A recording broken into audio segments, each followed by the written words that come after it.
ये मिलता है कि आप लोगों के साथ बातचीत न करें और आप लोगों के कुछ सवाल जो है, जहाँ पे मैं एक समय पे बैठे रहता था क्लासरूम में, उसी आज आज ऑपोजिट एंड से आप लोगों को जो है मैं एड्रेस करूँ, ये बड़ा बड़ा अच्छा फीलिंग रहता है जब आप में से कई लोग जो है आईएएस बनेंगे, आईपीएस बनेंगे या आईआरएस बनेंगे, जो भी पोस्ट पे आप लोग जाएंगे और आप लोग कभी अगर इस टाइप के सेशंस को एड्रेस करेंगे तो बहुत अच्छा एक फीलिंग मन में रहती है। पहले तो मैं इंट्रोडक्शन मेरा देता हूँ। मेरा नाम रोहन बोतले है। मैं 2016 बैच का आईपीएस ऑफिसर हूँ। 2016 बैच में मेरा 187 रैंक था ऑल इंडिया और मुझे उस समय पे उत्तर प्रदेश काडर जो है वो अलोकेट हुआ था। उत्तर प्रदेश में मैंने अभी तक 5 पोस्टिंग्स मैंने की है और सारी मेरी फील्ड पोस्टिंग्स रही है। पहले पोस्टिंग मेरी अलीगढ़ में थी, फिर उसके बाद माननीय सीएम साहब की कॉन्स्टिट्यूएंसी गोरखपुर में थी, उसके बाद आगरा, फिर एक कासगंज नाम का एक डिस्ट्रिक्ट है, वहां पे एसएसपी में रहा और अभी गाजीपुर डिस्ट्रिक्ट है, वहां पे मैं एसएसपी के तौर पे पिछले ऑलमोस्ट 35 डेज से मैं अभी काम कर रहा हूँ। जो मेरी पोस्टिंग यहाँ पे हुई है। मेरा जो स्कूलिंग है वो पुणे में हुआ। मैं रहने वाला बेसिकली पुणे का हूँ। पुणे में लोयला कॉन्वेंट में मेरी पढ़ाई जो है वो हुई है। उसके बाद पुणे यूनिवर्सिटी से मैंने सिविल इंजीनियरिंग किया और उसके बाद अमेरिका से एमएस की डिग्री मैंने ली थी। वहां पे कुछ दिन जो है वो काम करने के बाद मैं फिर यूपीएससी की प्रिपरेशन करने के लिए फिर इंडिया में लौटा। तो पहले तो सबसे इंपॉर्टेंट चीज रहती है आप किसी भी बैकग्राउंड से रहे, आप किसी भी स्ट्रीम से रहे, किसी भी फील्ड से रहे, कोई भी माध्यम से, कोई भी फैकल्टी से आपकी पढ़ाई हुई हो, चाहे हिंदी मीडियम हो या चाहे इंग्लिश मीडियम हो, कॉन्वेंट हो, यूपीएससी और सिविल सर्विस, चाहे एमपीपीएससी हो या मैं महाराष्ट्र से बिलोंग करता हूं तो महाराष्ट्र की पीसीएस की परीक्षा हो, any kind of PCS examination और यूपीएससी एग्जाम, फैकल्टी और ये सारी चीजें बिल्कुल मैटर नहीं करती है। जो सबसे इंपॉर्टेंट चीज जो हम लोगों को मैटर करती है हमारे करियर में वो है हमारा हार्डवर्क और किस तरीके से हम लोग उस चीज को परस्यू करते हैं। बहुत सारे बच्चे ऐसे होते हैं कि जो बहुत अच्छे बैकग्राउंड से होते हैं। जब मैं सिविल सर्विस की तैयारी करता था तो बहुत अच्छे बैकग्राउंड के लड़के वहां पे आते थे, डॉक्टर्स भी रहते थे, इंजीनियर्स भी रहते थे, पीएचडीज भी रहते थे, और कई सारे बच्चे सिलेक्शन नहीं हो पाता था उन लोगों का क्योंकि कंसिस्टेंसी कहीं ना कहीं लैक उनकी रहती थी, लैकिंग रहती थी।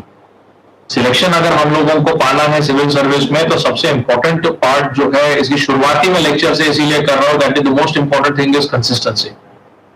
बहुत सारे लड़के बहुत ही पुअर बैकग्राउंड से और बहुत ही लो काइंड ऑफ बैकग्राउंड से आते हैं, बट तभी भी सिलेक्शन उनका हो पाता है। मुझे याद है मेरे एक बैचमेट है जिनका नाम अंसार शेख है, जो कि अभी वेस्ट बंगाल काडर में है, और बड़ी मेहनत से उन्होंने, जब वो कॉलेज की पढ़ाई करते थे, मैं हर बार उनका एग्जाम्पल देता हूँ। वो इंडिया के सबसे यंगेस्ट आईपीएस आईएएस चुने गए थे, वेस्ट बंगाल में अभी काम कर रहे हैं, और बहुत ही मेहनत से मतलब दिन के टाइम पे कॉलेज की पढ़ाई करना, दोपहर के टाइम पे, शाम के टाइम तक अपने सिविल सर्विस की तैयारी करना, और जब रात न होते होते किसी होटल में जाके वेटर का या इस टाइप का काम करना और उसके बावजूद भी सिलेक्शन हो जाना, अपने आप पे मुझे लगता है कि एक बहुत ही उम्दा बात है, बहुत ही बड़ी बात है। हम लोग सभी लोग मुझे लगता है यहाँ पे बैठे हुए ठीक ठाक बैकग्राउंड से है, कर सकते हैं हम लोग इस पढ़ाई को, पर सही से कंसिस्टेंसी और गाइडेंस ये बहुत बहुत इंपॉर्टेंट चीजें होती है सिविल सर्विस में। और मैं किंचित सर को भी ये बात की मुबारकबाद देता हूँ कि उन्होंने इंदौर जैसे जगह पे एक अच्छा कोचिंग सेंटर जो है यहाँ पे शुरू किया है, और उन्होंने एक ये प्रयास है कि आप लोगों तक ये सारी चीजें पहुंचाने का।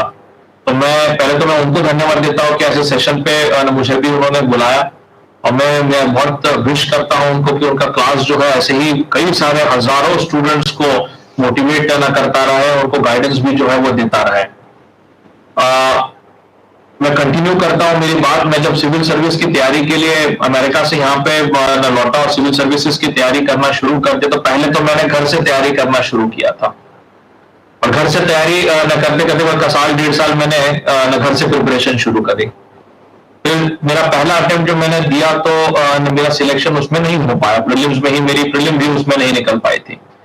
तब फिर मुझे लगना शुरू हो गया कि यार एक ऐसा कोई चीज चाहिए, गाइडेंस चाहिए जो कि बहुत इंपॉर्टेंट हो, जो कि सही में मुझे बताते रहे। नहीं तो अंधेरे में तीर मारने के बराबर जो है वो चीज होती है कि हम लोग पढ़ते तो रहते हैं, हो सकता है हम लोग 10 घंटा 12 घंटा हम लोग पढ़ाई करें और हम लोगों को ये चीज पता ही ना चले कि हम लोग क्या पढ़ रहे हैं, क्या हम लोग सही डायरेक्शन में अपनी पढ़ाई हो रही है, क्या हम लोग जो सिलेबस है और जो पेपर का स्ट्रक्चर है, क्या हम लोग उस हिसाब से पढ़ाई कर रहे हैं कि नहीं कर रहे हैं।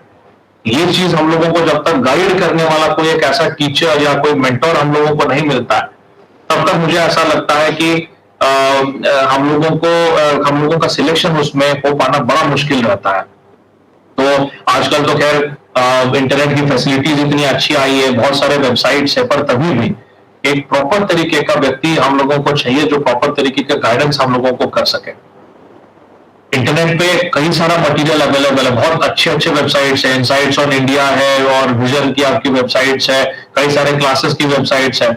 और उनमें से भी क्योंकि इंटरनेट एक महासागर की तरह, इट्स लाइक ओशन, हम लोगों को उसमें से क्या लेना है और क्या छोड़ना है, ये भी चीजें हम लोगों को न पता चाहिए कि एग्जैक्टली पढ़ना क्या है और छोड़ना क्या है। और सबसे इंपॉर्टेंट चीज मुझे ऐसा लगता है सिविल सर्विस की प्रिपरेशन में, क्योंकि बुक्स बहुत है, नोट्स बहुत है, छोड़ना क्या है, ये मुझे नहीं पढ़ना है, ये सिलेक्शन जो है ये that is very very important in civil service preparation. और मैं सभी लोगों से ये चीज मैं बोलता हूं, आप एक बुक पढ़िए। आप अगर हिस्ट्री पढ़ रहे हो, फॉर एग्जाम्पल अगर आप मॉडर्न हिस्ट्री की पढ़ाई कर रहे हो और आप स्पेक्ट्रम पब्लिकेशंस का बुक अगर पढ़ रहे हो, जो मैंने पढ़ा था, मैं इसीलिए स्पेक्ट्रम का नाम है, पब्लिसिटी उसकी नहीं करा रहा हूं, बट स्पेक्ट्रम पब्लिकेशंस की बुक मैंने हिस्ट्री के लिए मैंने पढ़ी थी।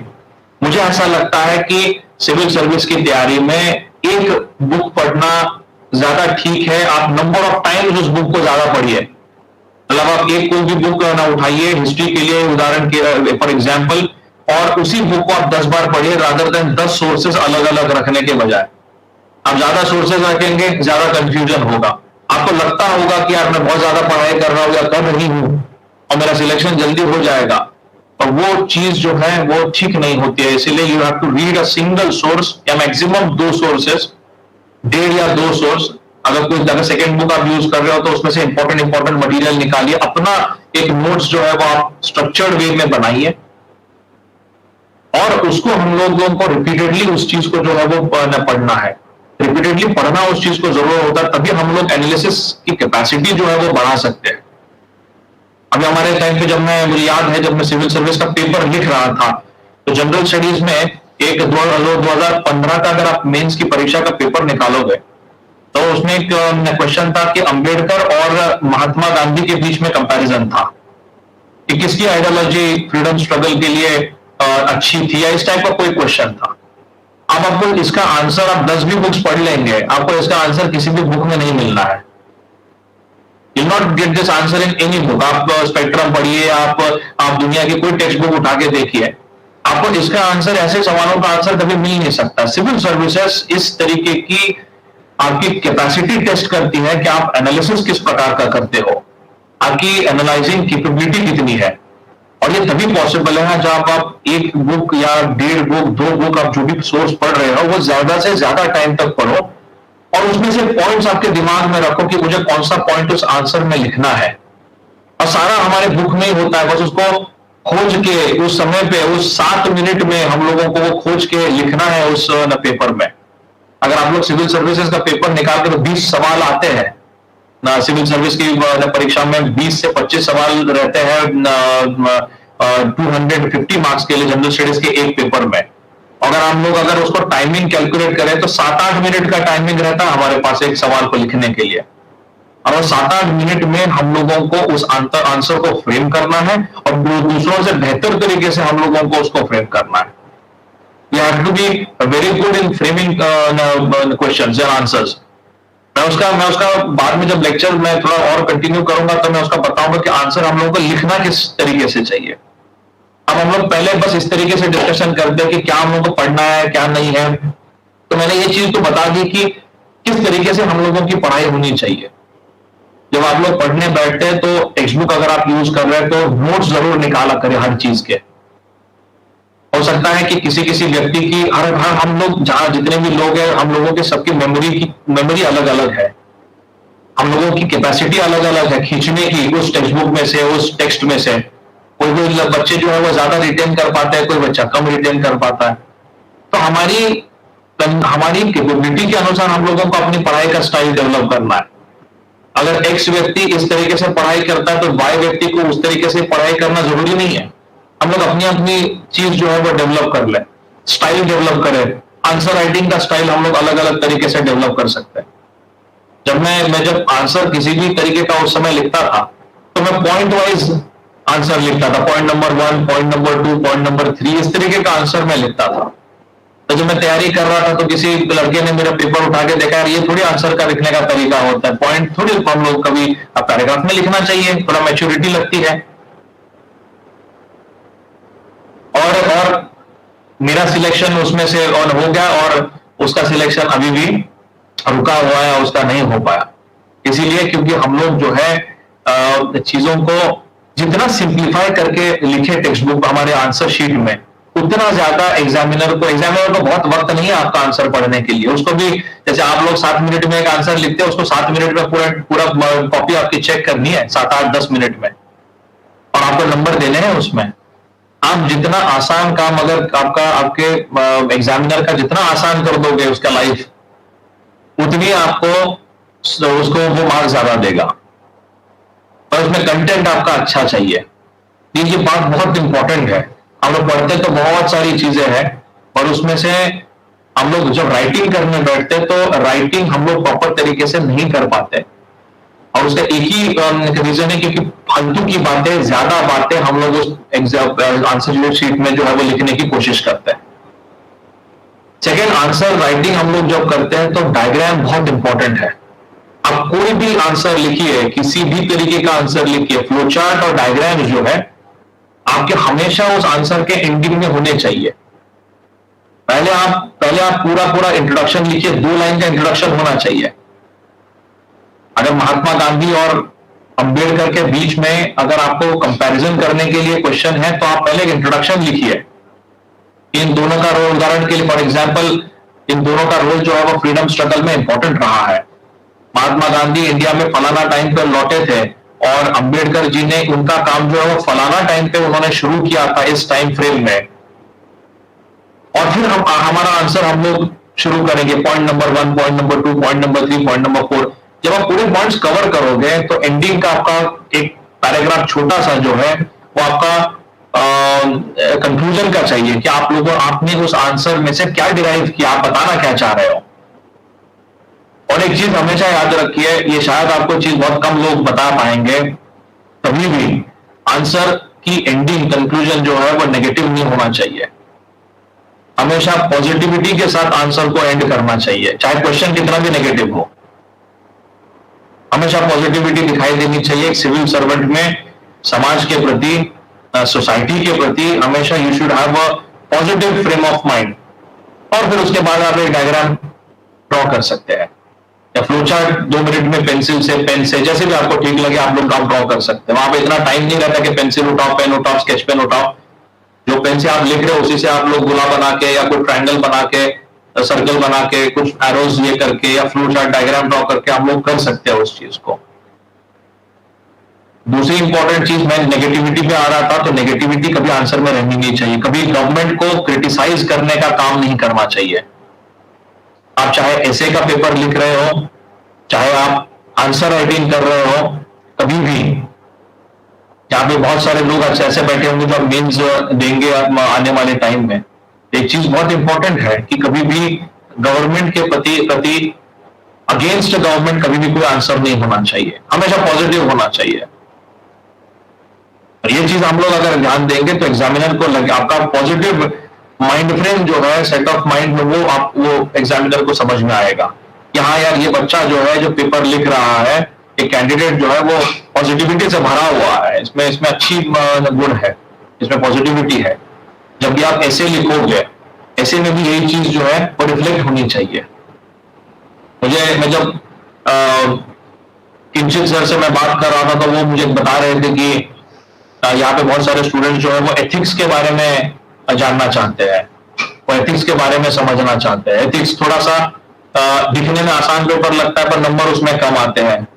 और जब मैंने प्रिपरेशन करना शुरू कर दी थी तो मेरे शायद प्रिपरेशन करते करते ही पेपर इंट्रोड्यूस हुआ था और उस समय पे मटेरियल की अवेलेबिलिटी भी बहुत ज्यादा नहीं थी, तो मुझे खुद ही को हम लोगों को मटेरियल बनाना पड़ा था। और एक दो छोटे छोटे बुक्स, लेक्सिकन का एक बुक मुझे याद है जो आता था, अभी भी लेक्सिकन का बुक आता होगा मार्केट में। एथिक्स के लिए दो पार्ट्स में एथिक्स का पेपर रहता है। एक पार्ट है उसका जो एनालिटिकल पार्ट होता है, जो पेपर 1 में आता है, जिसमें सारे कंसेप्ट्स है, आपके थिंकर्स है और सारी चीजें है। सेकेंड पार्ट में केस स्टडी आती है और दोनों का मिला के हम लोगों को, अगर हम लोग एक भी पार्ट में हम लोगों के कम नंबर रह गए तो सारा पेपर जो है वो खराब हो जाता है।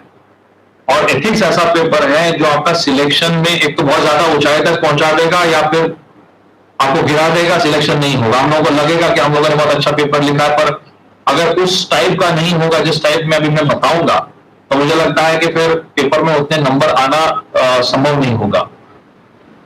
मुझे उस समय पे 115 मार्क्स थे, तो काफी हाई मार्क्स उस समय पे लकीली आए हुए थे, या जो भी है मेरी पढ़ाई के कारण आए होंगे, जैसे भी आए होंगे। कुछ कंसेप्ट्स को मैंने, कुछ चीजों को मैंने एक्वायर किया था जिसकी वजह से उतने नंबर शायद आए थे मुझको। जो सबसे इंपॉर्टेंट चीज है एथिक्स के लिए कि आप कम से कम आपकी पढ़ाई, मतलब मैं उल्टा बता रहा हूं आपको, एथिक्स में कम रखिए पढ़ाई को।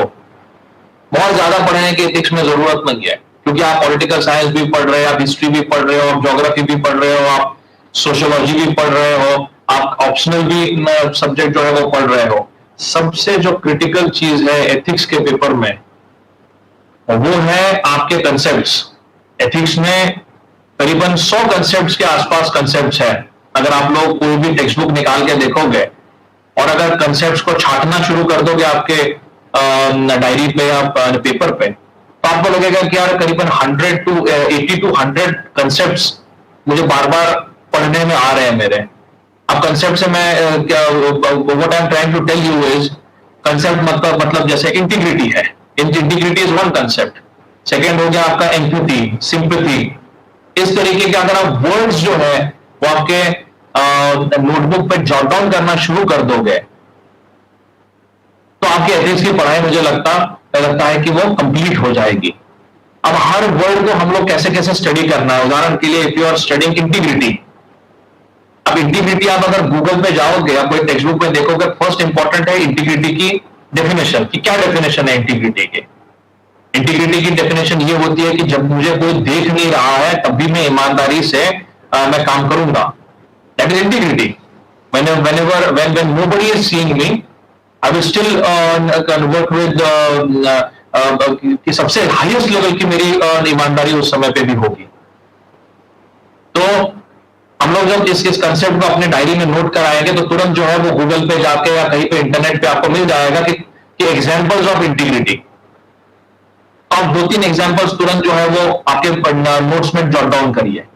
इस तरीके की आपकी पूरी पढ़ाई जो है वो एथिक्स की होनी चाहिए। एक पेज पे कंसेप्ट, उसका डेफिनेशन, उसके 2 एग्जांपल्स, दूसरे पेज पे दूसरे पेज पे फॉर एग्जांपल एम्पैथी है तो एम्पैथी की कंसेप्ट, उसकी डेफिनेशन और उसके एग्जांपल्स। और इसी चीज को, अपने नोट्स को जो है वो रिपीटेडली आप लोग पढ़ते रहिए, रिपीटेडली पढ़ते रहिए आप लोग। और इन्हीं कंसेप्ट को फर्स्ट पेपर में भी आपसे यही पूछा जाएगा, इसी से रिलेटेड आपके जो है वो टॉपिक्स रहेंगे। और जब आप केस स्टडी लिखोगे तो इन्हीं कंसेप्ट, ये वर्ड्स जो है वो आपको केस स्टडी में आने चाहिए।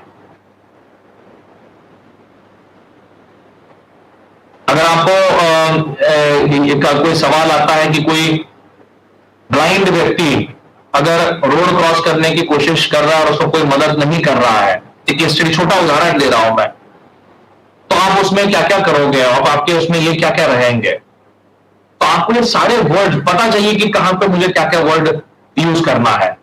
अब इसमें अगर अभी ये जो ब्लाइंड मैंने व्यक्ति का एग्जांपल दिया, यहाँ पे सबसे परफेक्ट वर्ड जो बैठता है वो एम्पैथी है। हम लोग एम्पैथी का मतलब होता है कि उसके उसके शूज में अपने आप को अपने अपने आप को देखना, उसकी जगह पे अपने आप को देखना और फिर फील करना, ये एम्पैथी का मतलब होता है। तो हम लोगों को जब आंसर हम लोग राइटिंग करेंगे, चाहे पेपर 1 का करें चाहे हम लोग केस स्टडी का करें, हम लोगों को एक कंसेप्ट जो है वो सही जगह पे सही कंसेप्ट आनी चाहिए। जिस व्यक्ति की सही जगह पे सही कंसेप्ट आती है उसी व्यक्ति को एथिक्स के पेपर में अच्छे नंबर आते हैं। अगर आप एम्पैथी की जगह पे आप फ्रीडम लिखोगे या यूनिटी लिखोगे या इंटीग्रिटी लिखोगे तो उसका कोई मतलब नहीं रहेगा। मतलब वर्ड्स डालने के लिए, हैवी हैवी वर्ड्स लिखने के लिए अगर हम लोग लिखेंगे तो उसका उसे कोई मायने नहीं है। एग्जामिनर को फिर समझ में आएगा कि ये फेंक रहा है बहुत, ये मतलब कुछ ना कुछ थोड़ा बहुत 4 शब्द इसने सीखे वही डाल रहा है शब्द उसमें। इसीलिए सबसे इंपॉर्टेंट है कि प्रॉपर तरीके की कंसेप्चुअल पढ़ाई और कंसेप्ट को अप्लाई करना। इसीलिए ज्यादा से ज्यादा केस स्टडीज को लिखना बहुत जरूरी है। आपको एथिक्स में अगर नंबर अच्छे लाने हैं तो ये प्रिपरेशन करने के बाद जो है आप ज्यादा से ज्यादा क्वेश्चन सॉल्विंग करिए, और इन्हीं चीजों के लिए गाइडेंस की जो है वो जरूरत हम लोगों को पड़ती है। इन्हीं चीजों को अगर हम लोग ध्यान दें और ज्यादा से ज्यादा आंसर राइटिंग की प्रैक्टिस करें तो एथिक्स का पेपर बड़ा ही कम टाइम में आप लोग सॉल्व कर जो है वो पढ़ाई कर सकते हैं। और मुझे याद है कि मैंने एथिक्स के पेपर की पढ़ाई उस समय पे, क्योंकि नए नए पेपर इंट्रोड्यूस हुए थे, मैंने 4 दिन में पढ़ाई की थी। 4 दिन बैठ के पहले कंसेप्ट में समझा और उसके बाद हर दिन जो है वो 2-2 सवाल में लगाता था। रोज शाम को जब खाली टाइम थोड़ा बैठते थे तो कोई सवाल उठाया, कोई वेबसाइट से या कोई क्लास के पेपर से उठा लिया और उसको लिखना जो है वो शुरू कर दिया। वो दोस्तों से चेकिंग मैंने करवा लिया या टीचर से मैंने, जो मेरे मेंटर थे मैंने उनसे चेकिंग करवा लिया। ये चीज अगर हम लोग जो है वो करेंगे तो एथिक्स के पेपर में हम लोगों को हाई स्कोरिंग मार्क्स आ जाएंगे। फिर हम लोग आते हैं जनरल स्टडीज के पेपरों पे। जनरल स्टडीज के पेपर में अच्छे क्वालिटी के नोट्स मिलना ये जरूरी है, अच्छे क्वालिटी का गाइडेंस मिलना ये बहुत जरूरी चीज है, क्योंकि हमारे फिर 3 पेपर बचते, पेपर 1 है, पेपर 2 है और पेपर 3 है। पेपर 1 जो है ये आपका काफी हद तक प्रीलिम्स के पेपर से अलाइंड पेपर है। अगर हम लोग पेपर 1 जनरल स्टडीज की जीएस 1 की बात करें हम लोग जनरल स्टडीज की, इसमें history, geography, sociology, culture, environment और सारी चीजें आती है उसमें, वो एग्जैक्टली आपका प्रीलिम का सिलेबस है। उसमें बस वर्ल्ड हिस्ट्री अलग है, एक्स्ट्रा से वर्ल्ड हिस्ट्री है। तो आपको पढ़ना, अगर आप प्रीलिम की पढ़ाई बहुत अच्छे से कर रहे हो तो आप लोगों को सिर्फ वर्ल्ड हिस्ट्री एक्स्ट्रा पढ़ने की जरूरत है, तो आपका पेपर 1 जो है वो पूरी तरीके से कंप्लीट हो जाएगा। पेपर 1 में एनालिसिस पार्ट है और मैंने कहा था कि एनालिसिस आप लोगों को कैसे डेवलप कर सकते हो। एक ही किताब को मैक्सिमम बार पढ़िए, उसको समझिए उन चीजों को, और तब जो है फॉर एग्जांपल अगर आपको ज्योग्राफी में पूछा जाएगा कि टुंड्रा टाइप ऑफ क्लाइमेट है और आपका अगर इक्वेटोरियल टाइप ऑफ क्लाइमेट में कंपैरिजन उन्होंने पूछा, तो कोई भी किताब पढ़ के आपके कंपैरिजन जो है वो लिख सकते हैं। प्रीलिम के टाइम पे प्रीलिम की अगर पढ़ाई अच्छे से कर रहे हो तो आपको पता चलेगा कि क्या कंपैरिजन, क्या कैसे कैसे आप लिख सकते हो उस आंसर को। ये चीज मेरी बहुत मार्क करी, जैसे आपने एथिक्स के पेपर के लिए जो मैं बोल रहा हूँ वो लिख लिया, ये चीज भी लिख लीजिए कि कभी भी कोई भी आंसर आप अगर लिखोगे, चाहे कोई पेपर का हो, चाहे पेपर 1 हो, पेपर 4 हो, 2 हो, 3 हो, आपके ऑप्शनल पेपर हो, एक आंसर को हमेशा मैक्सिमम एंगल से लिखना जरूरी होता है। अब मैक्सिमम एंगल का मतलब क्या होता है? क्या अगर आपको कोई हिस्ट्री रिलेटेड टॉपिक दिया तो आप बुद्धा अगर कोई बुद्धा के ऊपर कोई सवाल आपको क्वेश्चन पेपर में आया है, तो बुद्धा के इरा को आप किसी इरा से कंपेयर करिए या बुद्धा के इरा को आप डिस्क्राइब करिए, तो आप इस आंसर को कितने एंगल से लिख सकते हो? एक तो हिस्टोरिकल एंगल से लिख सकते हो, ज्योग्राफिकल एंगल से लिख सकते हो। ज्योग्राफी का मतलब है कि बुद्धा का स्टे कौन से प्रदेशों में रहा है।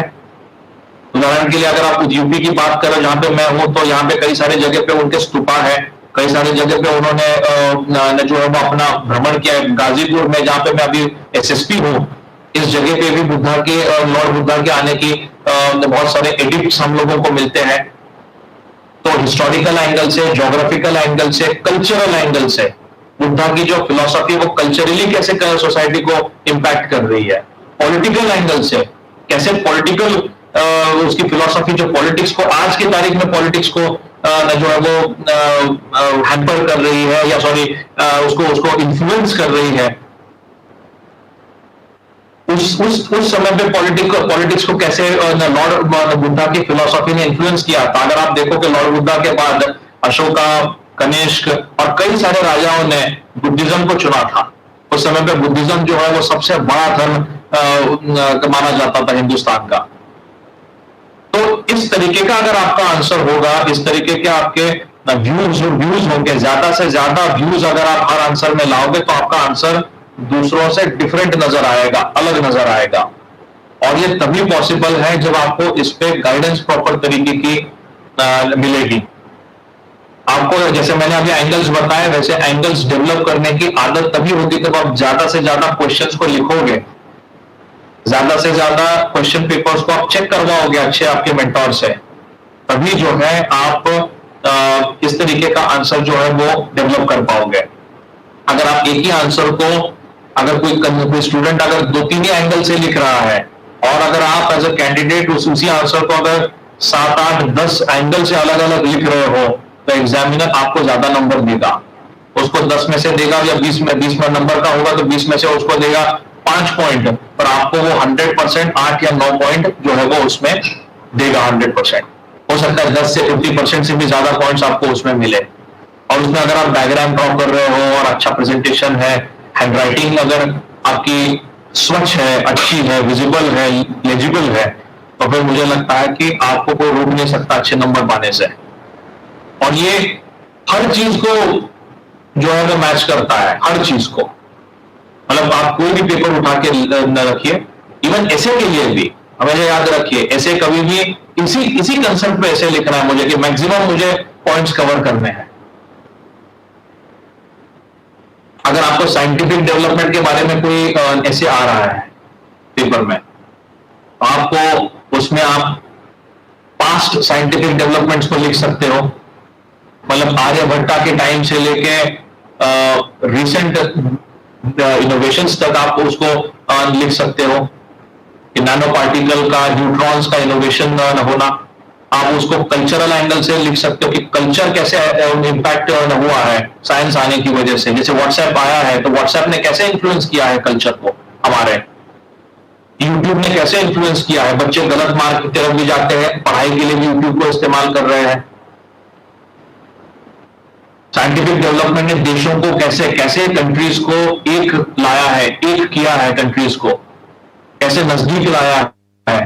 जैसे मैं आज अगर आपसे मैं बात कर रहा हूं तो इस गूगल और जूम की वजह से मैं आपसे बात कर पाऊं, नहीं तो मुझे फिजिकली वहां पे आना पड़ता। तो मुझे पहले तो क्षमा चाहता हूं कि मैं फिजिकली वहां पे आ नहीं पाया। मुझे किंचित सर ने बहुत बार कहा था, बट मैं वहां पे आ नहीं पाया काम के ज्यादा होने की वजह से। पर मेरा बिल्कुल प्रॉमिस है आपको कि आने वाले महीने 1.5 महीने में मैं आपके सामने जरूर मैं आऊंगा। तो तब तक हम लोग जब भी न फ्री होंगे तब जूम या गूगल मीट पे हम लोग बात करेंगे। हम कंटिन्यू करते हैं। तो अलग अलग एंगल से अगर आप लोग कभी भी ऐसे के टॉपिक को लिखोगे तो मार्क्स आपको ज्यादा आने हैं। और कंटिन्यूटी चाहिए हमेशा, एक पैराग्राफ से दूसरे पैराग्राफ पे जब आप लोग जंप कर रहे हो तो अब्रप्ट जंपिंग नहीं होना चाहिए, हमेशा कंटिन्यूटी होनी चाहिए। अब ऐसे ऐसा है कि आप ऐसे को आप पॉइंट फॉर्मेट में नहीं लिख सकते, वो पैराग्राफ फॉर्मेट में ही आएगा। पर छोटे छोटे पैराग्राफ को 10-10, 20, 15-15 लाइन के पैराग्राफ, 10-10 लाइन के पैराग्राफ हो, पर उस पैराग्राफ और सेकंड पैराग्राफ जो आप दूसरा पैराग्राफ आपका आ रहा है उसमें कंटिन्यूटी चाहिए, अब्रप्ट चेंजिंग नहीं चाहिए। जैसे कि अगर बड़ा वाला स्पीड ब्रेकर अगर रोड पे आएगा और तो एक्सीडेंट होने की भी संभावना होती है, उसी तरीके से है। अब्रप्ट चेंजिंग नहीं चाहिए, स्मूथ चाहिए, बिल्कुल चेंजिंग। एक पैराग्राफ से दूसरे पैराग्राफ, दूसरे से तीसरा, तीसरे से चौथा, चौथे से पांचवा और फिर कंक्लूजन तक। ये चीजें बहुत इंपॉर्टेंट है। दूसरा, आपके कुछ ऐसे टॉपिक्स हैं जैसे कि इंटरनल सिक्योरिटी है, आपका इंटरनेशनल रिलेशंस है, पॉलिटी है, ये टॉपिक आपको खासकर इंटरनेशनल रिलेशंस और सिक्योरिटी ये थोड़े थोड़े चेंज होते रहते हैं, इसमें ज्यादा पढ़ाई की जरूरत होती है हम लोगों को। आईआर डेली बेसिस पे चेंज होता है और उसका फाउंडेशन कभी चेंज नहीं होता है। तो जब भी आप किसी भी देश के रिलेशंस पढ़ोगे, एग्जाम्पल अगर आप इंडिया और चाइना के रिलेशंस पढ़ रहे हो तो उसका बेस जरूर पढ़ लेना कि कौन से टाइम से वो रिलेशन चलते हुए आ रहे हैं, थोड़ा सा पता चाहिए उसके बारे में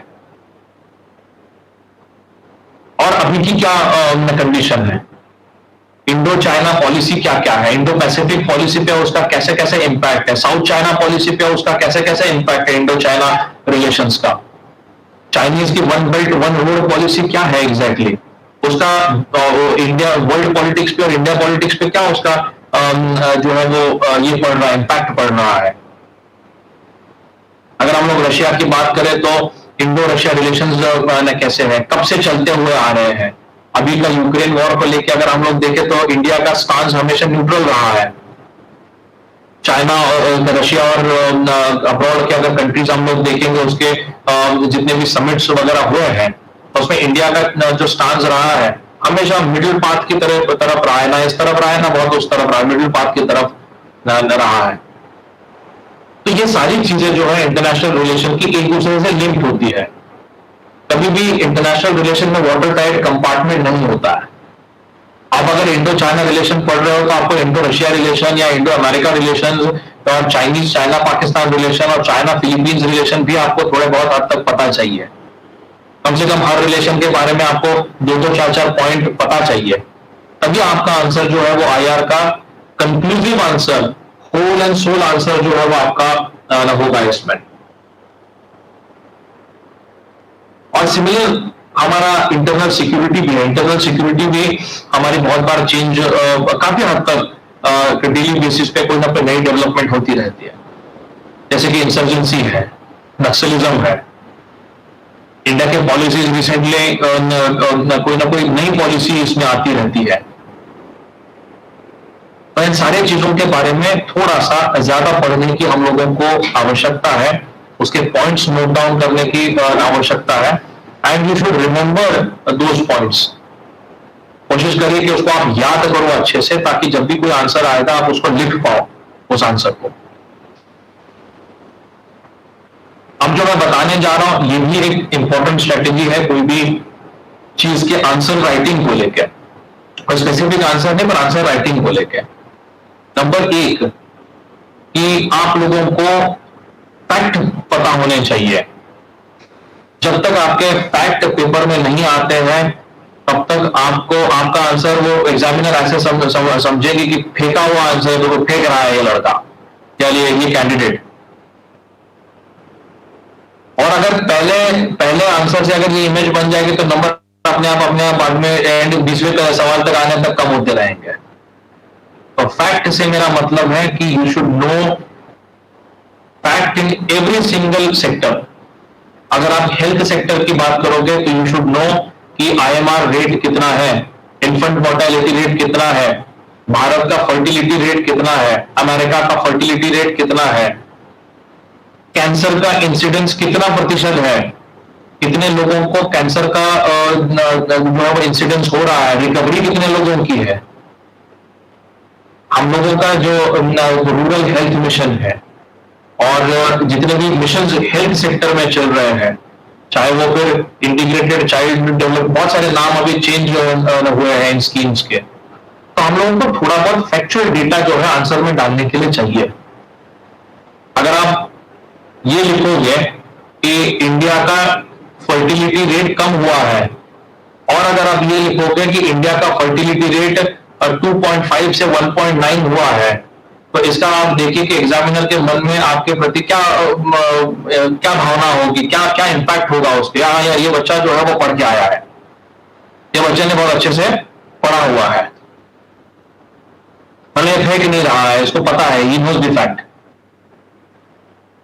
ये आपका सेम चीज आपके एसे में भी जाती है। आपका अगर आपको एजुकेशन के बारे में ऐसे आता है तो आपको पता चाहिए कि रूरल एजुकेशन में कितना परसेंटेज बच्चे पढ़ाई कर रहे हैं, अर्बन में कितना पढ़ाई कर रहे हैं, कितने स्टूडेंट्स एजुकेशन में हमारे अब्रॉड है। अब्रॉड कितने लोग पढ़ाई कर रहे हैं? आईआईटीज में पढ़ने वालों की, गवर्नमेंट में पढ़ने वालों की संख्या, प्राइवेट सेक्टर में पढ़ने वालों की संख्या कितनी है? कितने प्रतिशत स्टूडेंट्स को आज की तारीख में, अगर हम लोग दूसरी कक्षा का अगर सवाल देंगे तो कितने पांचवी कक्षा के स्टूडेंट जो है वो उसको सॉल्व कर पाएंगे? फैक्ट पता होने चाहिए। मुझे याद है कि हम लोग जब मैं जो पेपर लिख रहा था तो वहां पे एक सोने के ऊपर, गोल्ड के ऊपर एक सवाल आया था। I don't remember the exact question. और मुझे याद था कि इंडिया में करीबन 20,000 टन का गोल्ड जो है वो आइडल पड़ा हुआ है, और उस समय पे गवर्नमेंट ने गोल्ड बॉन्ड्स जो है वो निकाले थे उस समय पे। तो मुझे ये सभी मैंने उसमें डाला था कि 20,000 टन का गोल्ड जो है वो इंडिया में आइडल पड़ा है, इसके ऊपर इसको अगर हम लोग बैंकों को दे के, प्रत्येक हाउस होल्ड अगर हम लोग बैंक को दे दे तो उसके बदले में हम लोग मोबिलाइज कर सकते हैं उस गोल्ड को इकोनॉमी के अपलिफ्टमेंट के लिए, डेवलपमेंट के लिए। तो इस तरीके की चीज जब हमारे आंसर में आती है तो हम लोग और परफेक्ट तरीके से जो है उसका जो एग्जामिनर का इंप्रेशन हमारे बारे में अच्छा होगा, और ज्यादा से ज्यादा जो है वो नंबर हम लोगों को मिलते जाएंगे। और मैं बात बता दूं आपको कि आधा आधा नंबर भी यूपीएससी के सिलेक्शन में मायने रखता है, आधा आधा नंबर भी। बहुत बार मैंने कैंडिडेट्स देखे 1 नंबर से सिलेक्शन रुक गया, आधे नंबर से मेंस की परीक्षा, प्रीलिम की परीक्षा रुक गई, फाइनल सिलेक्शन में आधे नंबर से रह गया। और आपको ये भी बात बताता हूं कि 1 नंबर पे करीबन 5-5, 10-10 कैंडिडेट्स रहते हैं लिस्ट पे। मेरा 911 टोटल थी, तो मेरे 911 टोटल पे हम लोग 7 लोग उस समय पे थे 911 पे। और उसी हिसाब से आपका कार्डन भी एलोकेट होगा, उसी हिसाब से आपको आपका सर्विस भी एलोकेट होगी। ये सारी चीजें जो है हम लोगों को समझनी चाहिए। अब मैं लास्ट पॉइंट पे बात करूंगा, वो है प्रीलिम्स। यहाँ पे बहुत सारे लड़के और फीमेल कैंडिडेट्स ऐसे होंगे जिन्होंने प्रीलिम ऑलरेडी क्रैक कर की होंगी, मेंस की तैयारी कर रहे होंगे, पर जो प्रीलिम्स में पास नहीं हो पा रहा है उनके लिए मैं कुछ चीज जो है वो मैं बताना चाहूंगा। सबसे इंपॉर्टेंट है, प्रीलिम्स आपके पूरे यूपीएससी का दरवाजा है, और उस दरवाजे को खोलना बहुत जरूरी है। इसीलिए प्रीलिम की पढ़ाई जितनी हो सकती है मैक्सिमम करिए, बिकॉज आप लोग अगर प्रीलिम की पढ़ाई अप टू डेट और टॉप क्लास पढ़ाई करोगे अगर प्रीलिम्स की, तभी आप मेंस तक जा पाओगे और तभी आप इंटरव्यू तक पहुंच पाओगे। बहुत सारे ब्रिलियंट कैंडिडेट्स मैं ऐसे देखता हूं कि जो प्रीलिम की परीक्षा ही नहीं पास हो पाते हैं, और उसके कई कारण हो सकते हैं। एंजाइटी उसमें से एक कारण है कि प्रीलिम की परीक्षा, चूंकि हम लोग पहला पेपर होता है हमारा, तो हम लोग बहुत एंशियस लगे रहते हैं, एंजाइटी हम लोगों को ज्यादा रहती है, हम लोगों को घबराहट होना भी इट्स वेरी नेचुरल कि उस समय पे, क्योंकि 2-2 घंटे में दोनों पेपर्स हम लोगों को सॉल्व करने पहले ही हम लोग देते हैं, तो ये उस टाइम पे एंजाइटी कोशिश करें कि आप लोग कंट्रोल करें। और इसको कंट्रोल करने का एक ही तरीका है, आप मेडिटेशन थोड़ा सा दिन भर में किया करें। ये जरूर चीज है, ये बहुत इंपॉर्टेंट चीज है, थोड़ा सा शांत खुद को करना जरूरी है। सेकेंडली, बहुत सारे स्टूडेंट्स, ये बिल्कुल प्रैक्टिकल चीजें बताता हूं जो स्टूडेंट्स जो है गलतियां कर देते हैं। बहुत सारे स्टूडेंट्स प्रीलिम के एक दिन पहले रात भर जगते हैं और पेपर में जाके सो जाते हैं। पेपर में जाके उनको याद ही नहीं आता है, वहां पे आधा मिनट में आपको हर सवाल का उत्तर देना है, फिर वो वहां पे उसका दिमाग ही नहीं चलता है।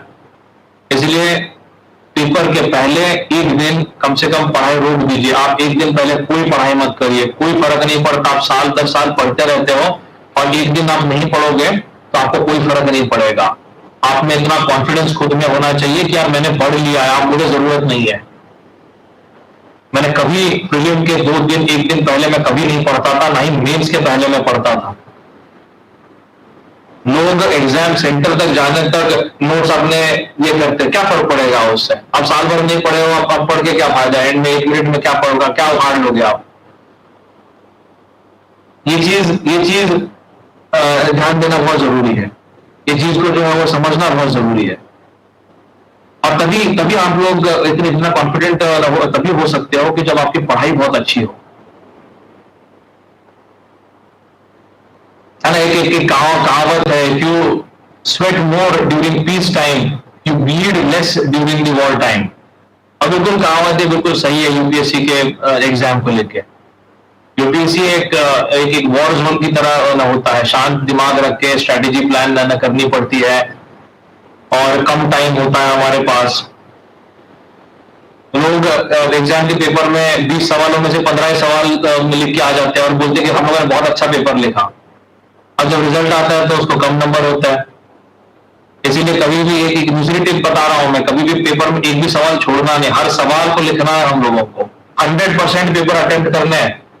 1750 नंबर का मेंस की परीक्षा होती है, पूरे 1750 नंबर हम लोगों को अटेम्प्ट करने हैं, और ये मेरा टारगेट होना चाहिए मेंस के एग्जाम के लिए। और ये बात जान लीजिए कि अगर आप लोग सवाल को नहीं लिखोगे तो कोई दूसरा लिख रहा है उसी सवाल को। अगर मैंने 20 सवाल लिखे हैं 20 में से, और किसी व्यक्ति ने 15 सवाल लिखे, चाहे वो कितना भी अच्छा लिखा हो उसने, वो कभी 20 सवाल वाले के साथ कंपीट नहीं कर सकता। इसीलिए राइटिंग स्पीड को बढ़ाइए, और राइटिंग स्पीड तभी बढ़ेगी आपकी जब आप राइटिंग प्रैक्टिस उसकी अच्छी करोगे। और मैं K3 IAS के जो डायरेक्टर है उनसे भी मैं कहना चाहता हूं कि राइटिंग प्रैक्टिस जो है वो ज्यादा से ज्यादा कराइए, ज्यादा से ज्यादा टेस्ट सीरीज आप लोग ज्वाइन करिए, और writing practice is the key to your success apart from your studies also. पढ़ना तो जरूरी है, ये नहीं कि सिर्फ लिखते रह रहा हूं मैं, पहले पढ़ना जरूरी है, और पढ़ने के बाद ही आदमी जो है वो पेपर पे उसको ला सकता है, उसको लिख सकता है। इसलिए प्लानिंग करना बहुत जरूरी है। मैं यूपीएससी प्रिपरेशन के टाइम पे लोगों को देखता था, अजीब टाइप का शेड्यूल रहता था, रात भर जग रहे, दिन में सो रहे। ह्यूमन बॉडी का भी एक क्लॉक है, वो मशीन है, human body is like a machine, वो खराब हो जाएगी अगर उसको ज्यादा आप टॉर्चर करोगे तो एक दिन में ब्रेकडाउन हो जाएगी। फिर आप लोगों को एंटीबायोटिक इंजेक्शन और ये सब लेके फिर पढ़ना पड़ेगा। उससे अच्छा है कि पढ़ाई आप अच्छे से रखिए, आपकी हेल्थ को पहले अच्छा रखिए। आप अगर दिन में, ऐसा भी नहीं कि 3 बजे उठ के पढ़ना है, आप पूरी 6 बजे 7 बजे उठिए और फिर आपका दिन जो है वो प्लान करिए। और 10 घंटे की दिन की पढ़ाई आवश्यक है, 10 आवर्स। अगर कोई आपको बोल रहा है कि मैं 5 घंटे पढ़ के यूपीएससी की मैंने पेपर परीक्षा मैंने पास किया, वो झूठ बोल रहा है। He is saying utter lies। पढ़ाई जरूरी है, नंबर ऑफ आवर्स भी देना जरूरी है। फिर से यहाँ पे वही कंसेप्ट है, अगर आप कम पढ़ रहे हो तो कोई आपका कंपटीटर किसी इंडिया के पार्ट में बैठ के, दुनिया के पार्ट में बैठ के ज्यादा पढ़ाई कर रहा है आपसे, और उसका ज्यादा चांस है। हो सकता है आपकी मेमोरी बहुत तेज हो सकता है कि जो चीज वो 10 घंटे में पढ़ता है आप 7 ही घंटे में 8 घंटे में उसको पढ़ के खत्म कर सकते हो। This is feasible. पर अगर ये लोग बोल रहा है कि मैं 10 घंटे की पढ़ाई 4 घंटे में करता था, तो वो झूठ बोल रहा है। इसीलिए खुद का जो शेड्यूल है खुद प्लान करिए, पूरे साल को प्लान करिए। पूरे क्लासेस, मुझे क्लास अगर लगा मुझे क्लासेस में जाना है तो क्लास इतने टाइम का है, उसके बाद मैं क्या करूंगा। पूरे साल को प्लान करना है, पूरे 6 महीने को प्लान करना है, पूरे क्वार्टर को प्लान करना है, 3 महीने को, और पूरे 15 दिन को प्लान करना है, 1 दिन को प्लान करना है, दिन में घंटों को प्लान करना है। अब प्लानिंग का मतलब ये नहीं कि आप मस्ती मजाक करना छोड़ दो, एकदम उदास होकर सीरियस होकर जो है सिर्फ पढ़ाई करो 7 दिन। एक आध दिन आपके लिए भी रखना है, रिलैक्स करने के लिए, मूवीज जाने के लिए। ये भी जरूरी है। अगर आप रिलैक्स नहीं होंगे तो आपका माइंड भी फट जाएगा पढ़ के। इसीलिए जरूरी है कि थोड़ा 1 आध दिन का ब्रेक होना चाहिए हर 5-6 दिन के बाद। या मैं हर 7 दिन में 1 आध दिन का मैं ब्रेक जरूर लेता था, एवरी 6 to 7 डेज में, और फिर मैं पढ़ाई शुरू करता था।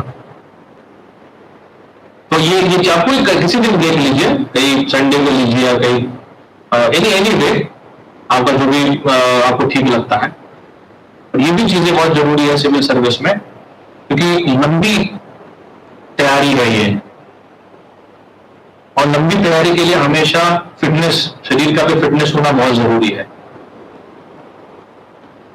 इसीलिए योगा और मेडिटेशन, ये सारी चीजें सिविल सर्विसेज में फायदा जरूर देती है, 100% फायदा देती है। अभी हम लोग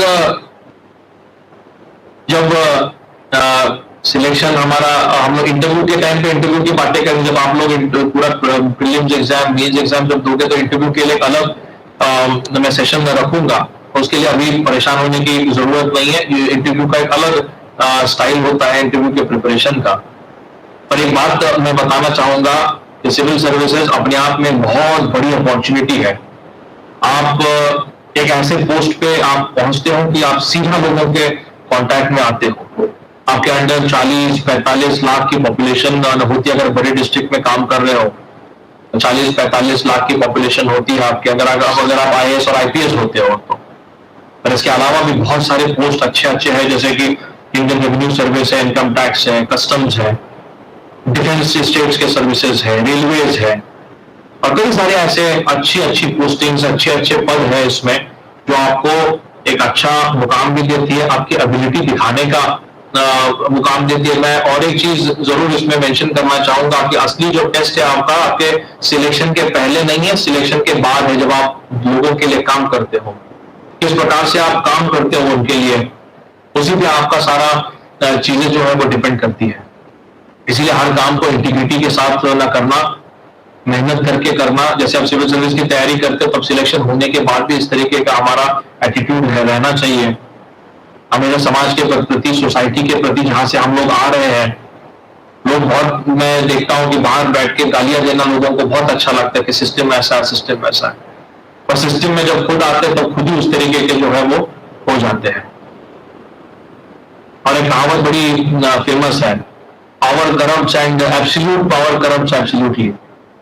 ये भी वो हमारे ऊपर है चीजें कि हम लोग अपनी पावर को, अपने प्रेस्टीज को, अपनी सारी चीजों को हम लोग किस प्रकार से लेते हैं।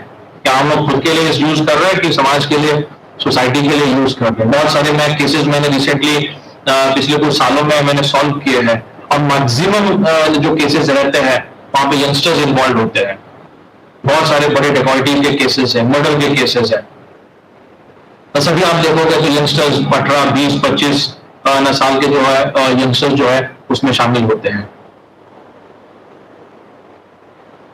और ये केवल अनएम्प्लॉयमेंट और कई सारी, उसमें कई सारे कारण हो सकते हैं। और कहने के लिए होता है कि हमारे पास रोजगार नहीं है, हमारे पास एम्प्लॉयमेंट नहीं, इसलिए हम लोग ये कर रहे हैं। एक रिक्शा पुलर का भी बच्चा मैंने देखा है कि वो आईएएस बनता हुआ और आईपीएस बनता हुआ। इसलिए ये चीज बहुत जरूरी है जानना कि यूपीएससी एक वेरी वेरी ट्रांसपेरेंट सिस्टम। वो करोड़पति के बेटे के लिए भी वैसा ही है जितना एक गरीब के बेटे के लिए है। वही सिस्टम है, कोई स्पेशल उसके लिए उसमें प्रिविलेजेस नहीं है उसमें। तो हम लोग किस प्रकार से पढ़ाई कर रहे हैं, हम लोग जरूर उस चीज को हासिल कर सकते हैं। 800-900 पोस्ट जनरली यूपीएससी में परीक्षाओं में निकलती है, और सभी 800-900 पोस्ट 23 प्रकार के पोस्ट होते हैं यूपीएससी में, और हर एक पोस्ट में बताना चाहूंगा अच्छी अपॉर्चुनिटी है लाइफ को अच्छी दिशा में लेके जाने का, अच्छा लोगों के लिए काम करने का अच्छी एक अपॉर्चुनिटी है सिविल सर्विस। मैं मेरी पोस्टिंग के बारे में बताना चाहता हूँ। आईपीएस एक ऐसी चीज है जो आपको सीधा लोगों के साथ जस्टिस करने के लिए जो है आपको पावर्स देती है। लाखों की पॉपुलेशन आपके अंडर अगर होती है, वो आपके सवाल आपके पास लेकर आती है, आपको उनको सॉल्व करने का मौका, उनको सुनने का मौका जो है वो इंडियन पुलिस सर्विस देता है। उसी तरीके से इंडियन एडमिनिस्ट्रेटिव सर्विस भी है। Direct people contact, public contact हम लोग एस्टैब्लिश इन पोस्टिंग में से कर सकते हैं। और मुझे उम्मीद है कि जो लोग स्टूडेंट्स मेरे सामने बैठे हुए हैं, सभी लोग अच्छे अच्छे पोस्ट पे आने वाले टाइम में सिलेक्ट होंगे। और मैं किंचित सर को भी इसमें शुभकामनाएं भी देता हूँ, बेस्ट विशेष भी देता हूँ मैं उनको कि आप बहुत अच्छा इनिशिएटिव है, बहुत अच्छा जो है ये इंदौर के स्टूडेंट्स के लिए, मध्य प्रदेश में रहने वाले स्टूडेंट्स के लिए एक अच्छी अपॉर्चुनिटी है। तो दिल्ली जाना पड़ता है और कई सारे जगह पे जाना पड़ता है दूर दराज में, एंड फिर हम लोग को घर कैसे छोड़े और सारी चीजें कैसे छोड़े। बस मैं किंचित सर को ये कहना चाहता हूँ कि सबकी क्वालिटी जो है जो भी आप पढ़ा रहे हो उसकी क्वालिटी अच्छी रखिए। मटेरियल पे ज्यादा फोकस करिए कि मटेरियल कैसे हम लोग ज्यादा से ज्यादा स्टूडेंट्स को प्रोवाइड कर सकते हैं, नोट्स कैसे प्रोवाइड कर सकते हैं। अगर नोट्स अच्छे होते हैं तो बहुत जल्दी से जो है वो हम लोग पढ़ाई को ग्रास्प कर सकते हैं, कम टाइम में हम लोग पढ़ाई जो है वो खत्म कर सकते हैं। जो हम लोग पढ़ाई साल भर में कर सकते हैं वो 8 ही महीने में जनरली खत्म, 8-9 महीने में अच्छी प्रिपरेशन हो सकती है अगर अच्छे नोट्स है। और टेस्ट सीरीज में उनको कहूंगा कि टेस्ट सीरीज आप डिजाइन करना जो है वो शुरू करिए, टेस्ट सीरीज अच्छी रखिए। आपने खरीद लिया होगा पर अगर नहीं किया होगा तो टेस्ट सीरीज अच्छी रखिए। और इन स्टूडेंट्स को जो जो मैंने बताई हुई चीजें हैं उसको कैसे हम लोग यूज कर सकते हैं, उस एक्सपीरियंस को ये भी आप देखिए। अब मैं, अगर कोई सवाल हो किसी का तो मुझसे आप लोग पूछ सकते हैं।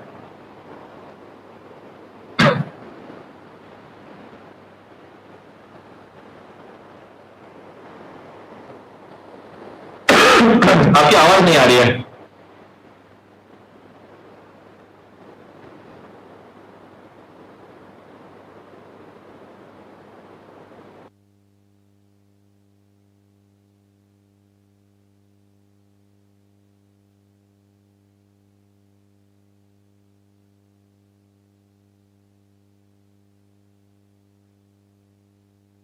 आवाज जी सर आ नहीं रही है मुझको।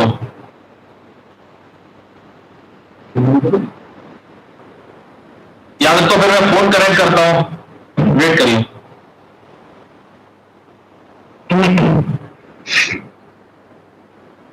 हाँ, अभी आ रही है। ठीक ठीक है, ठीक है।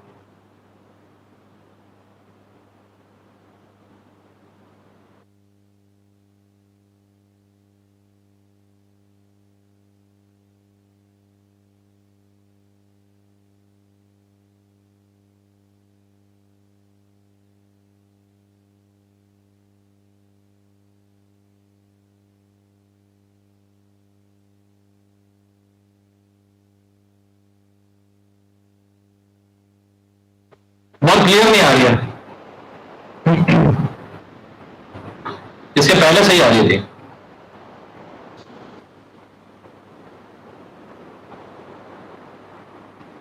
एक सेकंड मैं फोन कनेक्ट कर रहा हूं।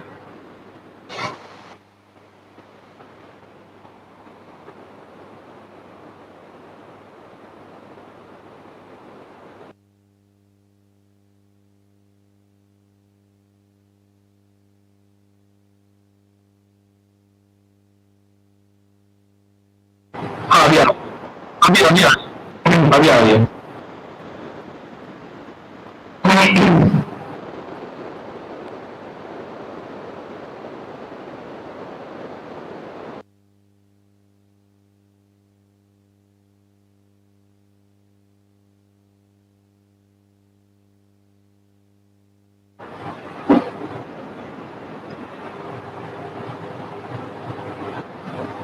जी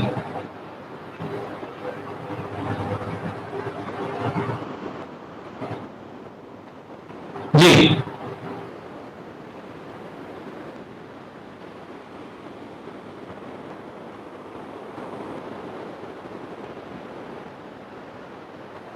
हाँ, आ रही है, आवाज आ रही है आपकी।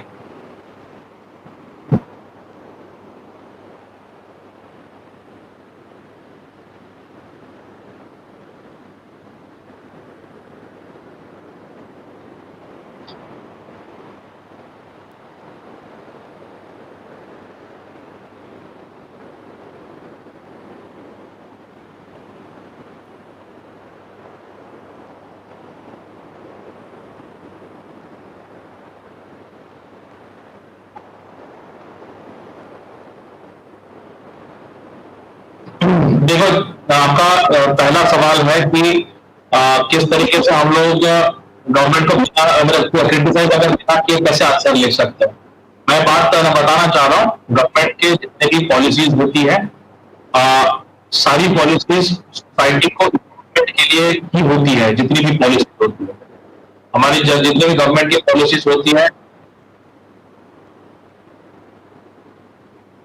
जितनी भी हमारी,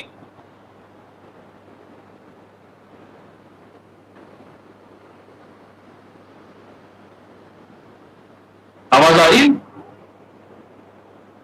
देखिए, पहला सवाल इनका था कि हम लोग कैसे पॉलिसीज को बिना क्रिटिसाइज के आंसर ले सकते हैं। पॉलिसीज को ये बात जानिए, अगर आप कभी भी पॉलिसीज को क्रिटिसाइज करेंगे तो वो एक अच्छा इंप्रेशन नहीं देता है। गवर्नमेंट हमेशा समाज की सेवा के लिए पॉलिसीज जो है वो बनाती है, समाज के हित के लिए पॉलिसीज बनाती है।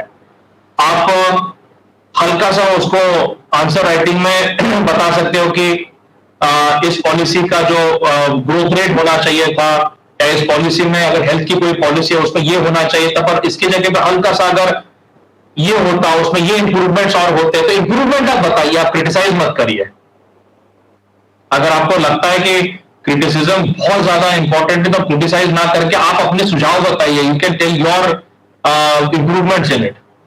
आप उसको इस तरीके से डिप्लोमेटिकली आप टैकल करिए। क्रिटिसाइज करेंगे डायरेक्टली तो it won't give a good impression. ये बात हमेशा ध्यान में रखिए। जब भी आप क्रिटिसाइज करेंगे it won't give a good impression. आप उसमें इंप्रूवमेंट, आपके दिमाग से निकलने वाले इंप्रूवमेंट्स आप बताइए कि क्या कैसे हम लोग उसको इंप्रूव कर सकते हैं। अगर हाईवेज की बात करें, फॉर एग्जांपल हाईवेज,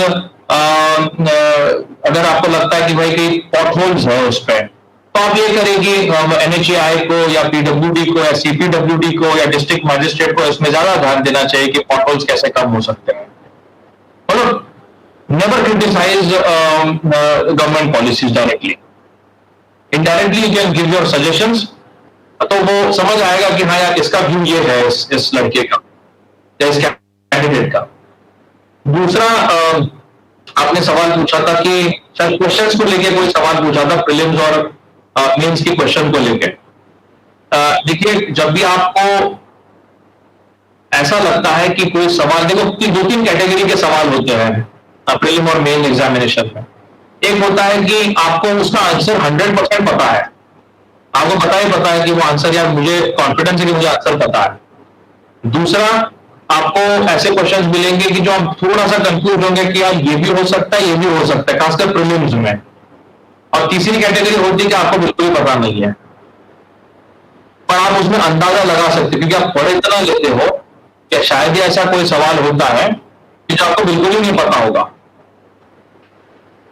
इसीलिए पहले वो सवाल करने हैं जो हम लोगों को परफेक्ट तरीके से पता हो, फिर उन सवालों में दिमाग लगाना है कि जो हम लोगों को 50-50% या 60-40% या 70-30% पता हो, और लास्ट में उन सवालों के उत्तर हम लोगों को कंस्ट्रक्ट करने हैं। द वर्ड इज कंस्ट्रक्ट करने हैं अपने एक्सपीरियंस से, अपने पढ़ाई से। हमें एक सवाल आया था, मुझे याद है, मिजोलिथिक पीरियड के कल्चर के बारे में।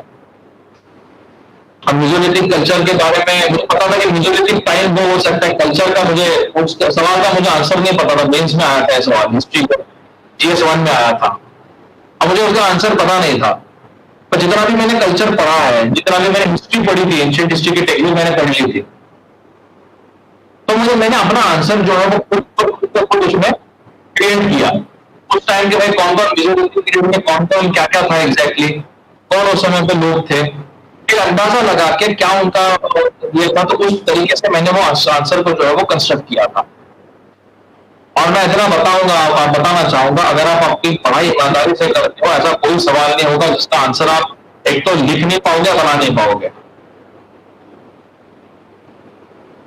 ये चीज जरूर देखिएगा, आप पढ़ोगे तो अपने आप आपको सारे आंसर आएंगे।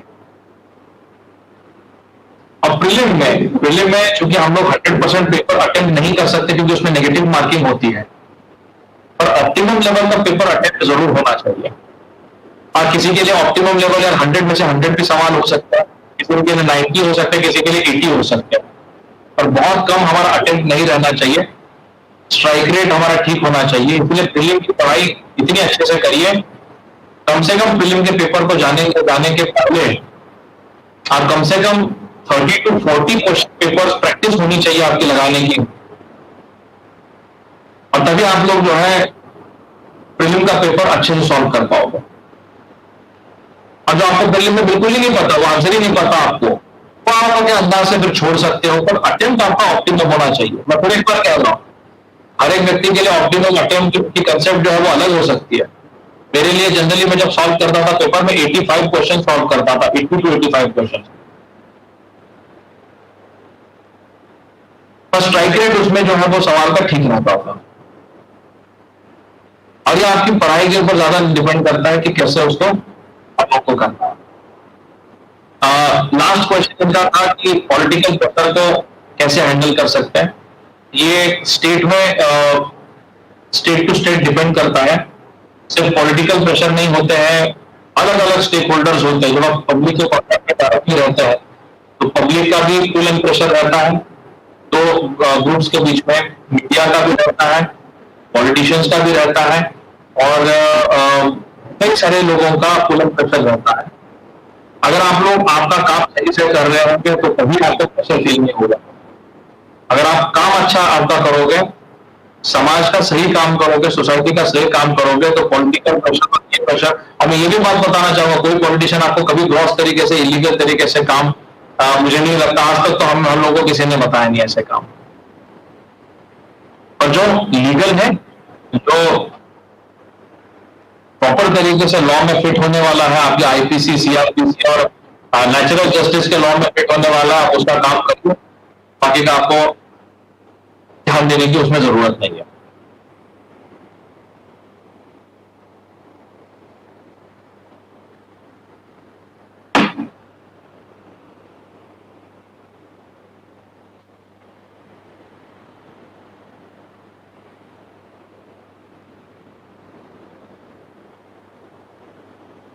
हाँ, बोलिए।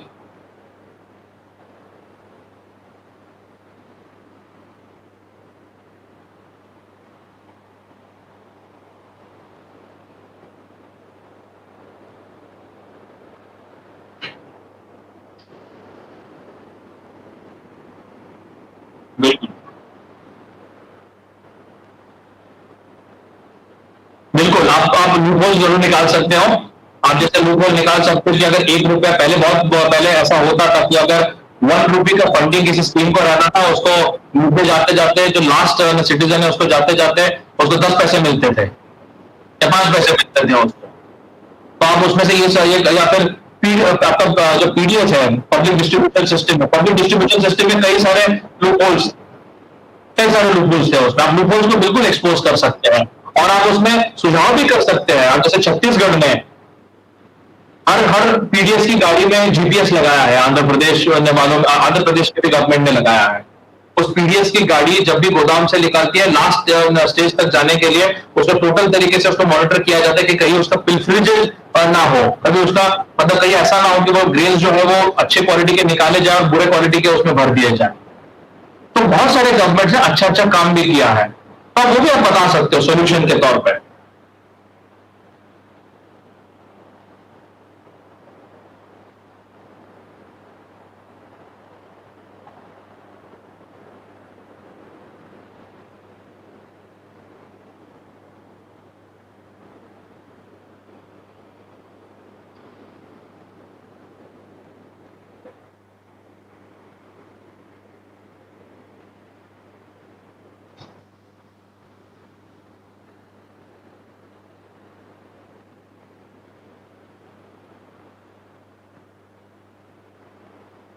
देखो, अभी अभी हम लोग पहले यूपीएससी की प्रिपरेशन के बारे में,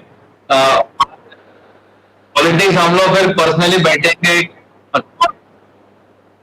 है ना। तुम और मैं जब बैठेंगे पर्सनली तो हम लोग फिर पॉलिटिक्स की खूब गप्पे मारेंगे। ठीक।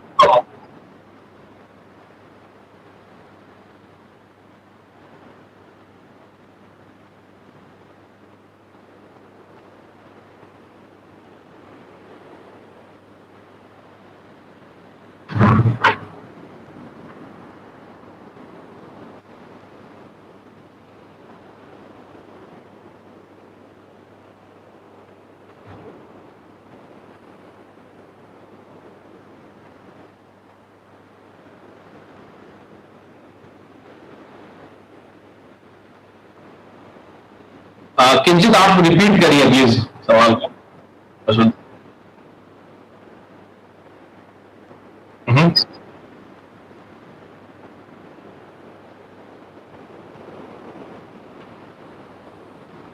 देखो, प्रिपरेशन जब करते थे तो टेंशन ऑब्वियसली एक कॉमन चीज है जो रहती है हर कैंडिडेट को, कि अगर मेरा सिलेक्शन नहीं होगा तो मैं फिर क्या करूंगा या क्या करूंगी।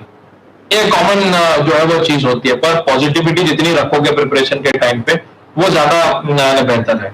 जब मैं तैयारी कर रहा था कि मेरा मेरा मेरा जो सिलेक्शन है वो करीब 3.5-4 साल की मेहनत के बाद, 3.5 साल की मेहनत के बाद सिलेक्शन हुआ है।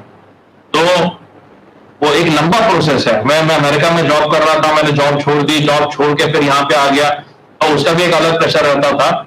यार वहां का करियर भी मैंने छोड़ दिया, पढ़ाई भी वहां हुई थी, क्या मतलब अगर नहीं हुआ तो मैं क्या करूंगा आगे जाके।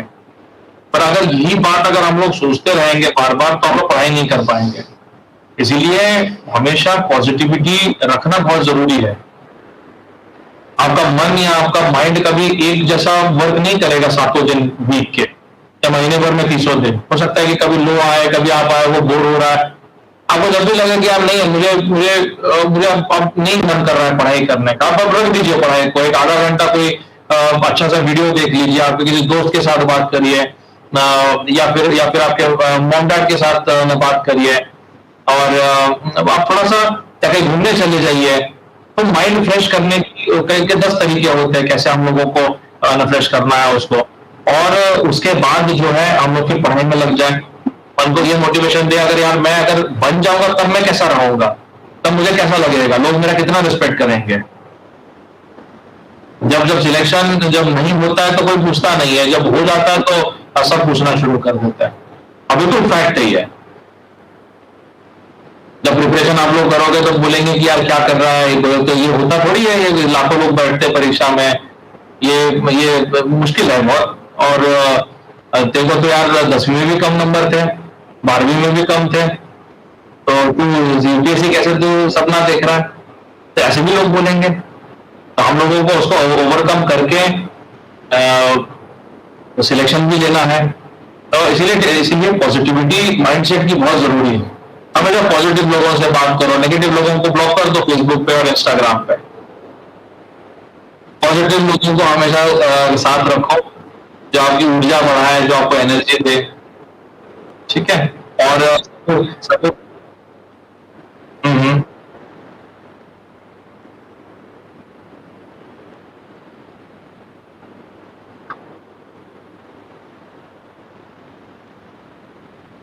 देखिए डेफिनेटली अगर हम लोग जिस चीज के लिए हम लोग एस्पायर कर रहे हैं, सिविल सर्विस अपने आप में इंडिया में एक अच्छा करियर जो है वो माना जाता है, उसमें कोई डाउट नहीं है। सिविल सर्विस एक प्रेस्टिजियस जॉब है। आपको हर चीज सिविल सर्विस देती है, आपको नाम भी देती है। आप अगर काम अच्छा करोगे तो आपको फेम भी सिविल सर्विस देगी। आपको सबसे इंपॉर्टेंट चीज जो सिविल सर्विस देती है वो सेटिस्फैक्शन है। इसीलिए बाकी के जो लोग काम करते हैं उसको जॉब कहते हैं, और हम लोग जो काम करते हैं उसको सर्विस कहते हैं। इसीलिए भारतीय पुलिस सेवा है, it is Indian police service है, इंडियन एडमिनिस्ट्रेटिव सर्विस। ये सबसे सर्विस जो इम्पोर्टेंट है, ये वर्ड आपको बाकी के जॉब्स में नहीं मिलेगा। वहां पे जॉब मिलेगी, सर्विस नहीं मिलेगी वहां पे। इसीलिए और हर दिन आपको कोई ना कोई नया चीज, आप पुलिस में हो, आईएएस में हो, हर रोज कोई ना कोई नई चीज मिलेगी। हर रोज तो नए लोग मिलने के लिए आएंगे, उनके नए सवाल होंगे। आप क्रिएटिविटी से आप लोग उसको सॉल्व जो है वो कर सकते हो। तो बहुत सारी चीजें ऐसी हैं।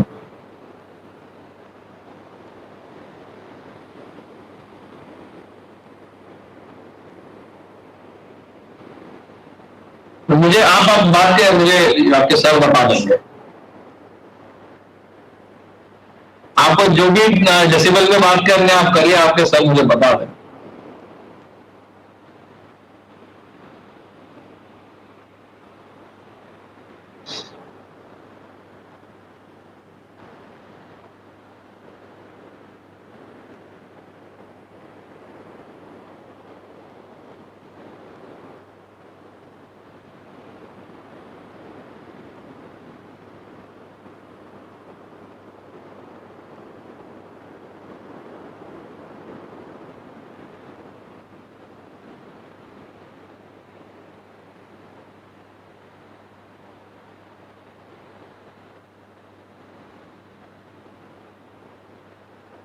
देखिए इंटरव्यू बहुत इंपॉर्टेंट स्टेज होती है, और इंटरव्यू में जब आपका सिलेक्शन प्रोसेस जब उनकी चलती है तो आपकी ओवरऑल पर्सनालिटी जरूर देखी जाती है।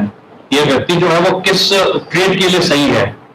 अगर वो आधे घंटे में अगर उनको लगता है कि नहीं यार ये आईएएस आईपीएस के लिए सूटेबल नहीं है, तो वो उसको रेवेन्यू या इस तरीके के उसी तरीके का उनका मार्किंग स्कीम होती है, उसी तरीके की उनकी मार्किंग स्कीम जो है वो होती है।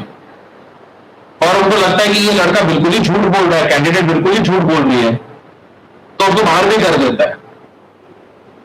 तो हमारे ट्रेड्स जो है उसको इंटरव्यू में से जरूर पता चलता है। इंटरव्यू जो है वो यू शेप टेबल पे बैठे हुए 5 लोग लेते हैं, उसमें एक पैनल के चेयरमैन होते हैं जो यूपीएससी के जनरली मेंबर होते हैं, और एक साइकोलॉजिस्ट बैठा होता है जो आपको ऊपर से नीचे हर सवाल के टाइम पे देखता है कि क्या इनके हाव भाव है, हाथ कैसे कर रहे हैं, और पैर तो शेक नहीं कर रहे हैं बार बार, एंग्जाइटी में तो नहीं है इस व्यक्ति में, और आंखें कैसी है इसकी, ऊपर नीचे जा रही है, सीधा आंखों में आंख डाल के बात कर रहा है।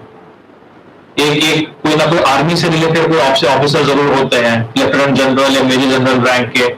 एक कोई व्यक्ति आईएएस और आईपीएस में से या कोई सिविल सर्विस की इसमें होता है। एक एजुकेशनिस्ट जरूर होता है उसमें, जो कि प्रोफेसर वगैरह होते हैं या वाइस चांसलर होते हैं। तो कई सारा जो पैनल होता है वो बहुत ही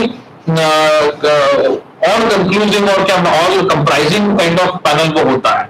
हर तरीके से आदमी को जो है वो एबिलिटीज को टेस्ट करते हैं उस आधे घंटे में।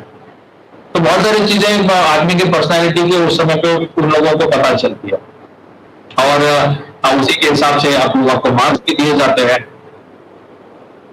तो बहुत सारे लोग वहां जाके एंशियस हो जाते हैं, बहुत सारे लोग जाके झूठ आंसर बोलते हैं।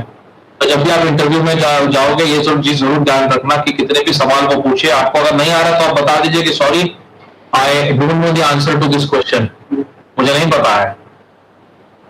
या फिर आपको लगता है कि आपको पता है पर आपको कॉन्फिडेंट नहीं, तो उनको बोल दीजिए कि सर मैं ट्राई कर सकती हूँ आंसर देने के लिए, कर सकता हूँ मैं आंसर देने के लिए, but I don't know whether it is right और not, but I can try.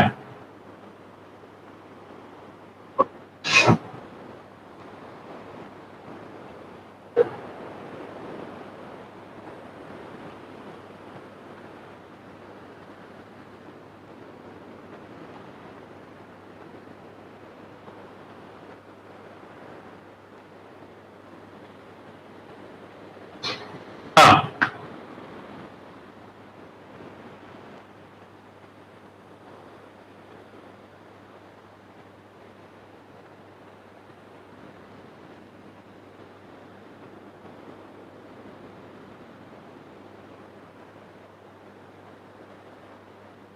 देखिए करंट करंट अफेयर्स को आप कई तरीके से डील कर सकते हो। अगर आपको न्यूज़पेपर पढ़ना ही है तो आप पढ़ सकते हो, उसमें से नोट्स निकाल सकते हो। या आजकल इतने सारे वेबसाइट्स, और मैं आपके किंचित सर से भी मैं ये रिक्वेस्ट करूंगा कि वो अच्छे करंट अफेयर्स के नोट्स वगैरह तैयार कर लें, और उसको बिल्कुल कैसे हम लोग यूपीएससी में उस करंट अफेयर को यूज कर सकते हैं, ये भी उसमें से एक्सट्रैक्ट करके बच्चों को आप दें। करंट पेपर का एक मतलब रोज के एक मॉड्यूल निकाल लें पेपर रीडिंग का, या फिर वीकली पूरे सप्ताह का जो है पूरे वीक का एक मॉड्यूल आप लोग निकाल लें। मतलब वो अब जैसे भी वो करना चाहते कर सकते, पर करंट अफेयर्स को हम लोग कई तरीके से डील सकते। पहले था कि भाई इंटरनेट नहीं हुआ करता था और उतना एक्सपेंशन नहीं था इंटरनेट का, वेबसाइट्स नहीं थी, तो पेपर पढ़ना बहुत इंपॉर्टेंट था। पर मेरा आप सभी लोगों से रिक्वेस्ट है, एटलीस्ट पेपर को गो थ्रू जरूर किया करें। एटलीस्ट पेपर को आप गो थ्रू किया करें, हाफ एन आवर 45 मिनट्स आप पेपर को जरूर गो थ्रू किया करें। एग्जाम्पल, महाराष्ट्र में बीच में कुछ लोगों ने एक पॉलिटिकल पार्टी छोड़ के दूसरे पॉलिटिकल पार्टी में उन्होंने ज्वाइन किया था, तो उसमें एंटी डिफेक्शन का बहुत सारा लॉज वहां पे पेपर में बार बार आता था। तो हम लोगों को ये बात पता चलती है कि एंटी डिफेक्शन किस तरीके से होता है या किस तरीके से नहीं होता, स्पीकर का क्या इंपॉर्टेंस होता है, कई सारी चीजें पेपर रीडिंग से पता चलती है। तो मेरा आप सभी लोगों से कहना है कि आप 45 मिनट पेपर रीडिंग तो जरूर करें, चाहे उसे ज्यादा करें ना करें, 45 मिनट जरूर रखें, एटलीस्ट गो थ्रू किया करें।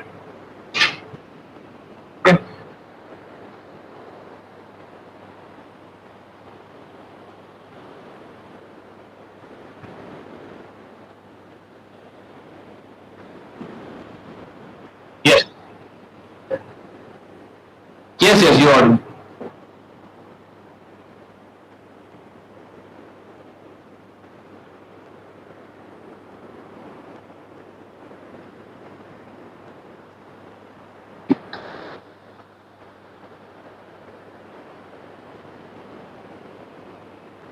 देखिए, I told beforehand also that if you do things that are legal, legality के साथ अगर कोई भी चीज करोगे तो कभी प्रॉब्लम नहीं आएगी. If you get diverted from your route, then that's where you will face a problem. अगर आप लीगैलिटी के साथ काम कर रहे हो एंड कोऑर्डिनेशन के साथ काम कर रहे हो, जब भी आप डिस्ट्रिक्ट में होते हो, डीएमएसपी का कोऑर्डिनेशन बहुत इंपॉर्टेंट होता है. डिस्ट्रिक्ट मैजिस्ट्रेट कलेक्टर का कोऑर्डिनेशन और एसपी एसपी का कोऑर्डिनेशन ये बहुत इंपॉर्टेंट होता है.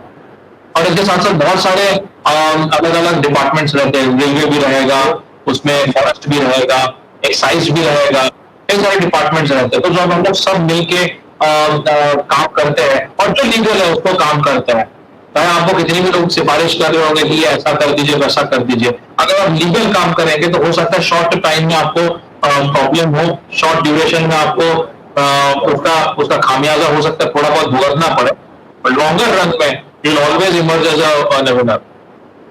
अब हमेशा एक सख्त अधिकारी के तौर पे आप उठोगे उसमें से. और बहुत सारी लीडी ऑफिसर्स है जो बहुत सख्त है.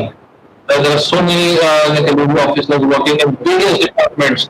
आईएएस में भी है, आईपीएस में भी है, बहुत अच्छा काम कर रही है, बहुत सख्ती से जो है वो ना काम कर रही है. So, मुझे लगता है ऑलमोस्ट सारे कार्डर्स में कुछ ऐसे ऑफिसर्स हैं जो बहुत ही अच्छा ना काम करती है और अच्छा नाम भी बना रही है.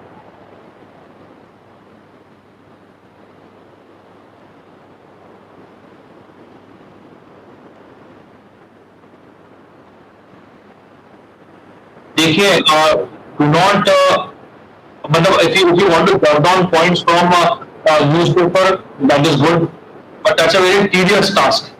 So what I recommend is कि आप ज्यादा इंटरनेट पे और ज्यादा नोट्स पे डिपेंड करिए करंट अफेयर्स पे. what is my suggestion, जो मैंने किया था मैं वो बता रहा हूँ. हो सकता है किसी व्यक्ति के लिए वो दूसरा हो. मैं इसीलिए मैं केपी आईएएस को भी इनको भी बताना चाहूंगा कि करंट अफेयर्स को खासकर फोकस करें, पॉइंट वाइज करंट अफेयर्स के नोट्स जो है वो बना लीजिए. और कुछ टॉपिक जो होते हैं वो लोग ट्रेंडिंग टॉपिक्स होते हैं. एग्जाम्पल इंडो चाइना रिलेशन, वो ट्रेंडिंग टॉपिक है. आप उसका एक पेपर बना लीजिए, प्रॉपर व्हाइट पेपर पे आप शीट बना लीजिए और रोज जो पॉइंट्स आ रहे हैं अपने कुछ पढ़ा. फॉर एग्जाम्पल इंडिया पे आपने कुछ टॉपिक पढ़ा इंडो चाइना से रिलेटेड, तो उसको नोट डाउन कर लीजिए. इंटरनेशनल रिलेशन के लिए स्पेशली नोटबुक बना लीजिए, क्योंकि इंटरनेशनल रिलेशन एक इतना वास्ट टॉपिक है. उसमें कल्चर भी आता है, उसमें साइंस भी आता है, उसमें इंटरनेशनल रिलेशंस भी आएंगे.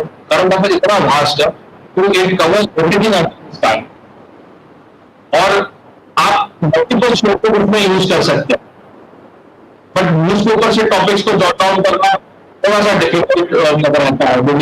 फिर आप उसी में खेलते रहेंगे, आप न्यूज़पेपर ही पढ़ना पड़ेगा 3 घंटे आपको. So use multiple sources and pick out good points from it. और कुछ टॉपिक जो ट्रेंडिंग है वो आपको पता चाहिए.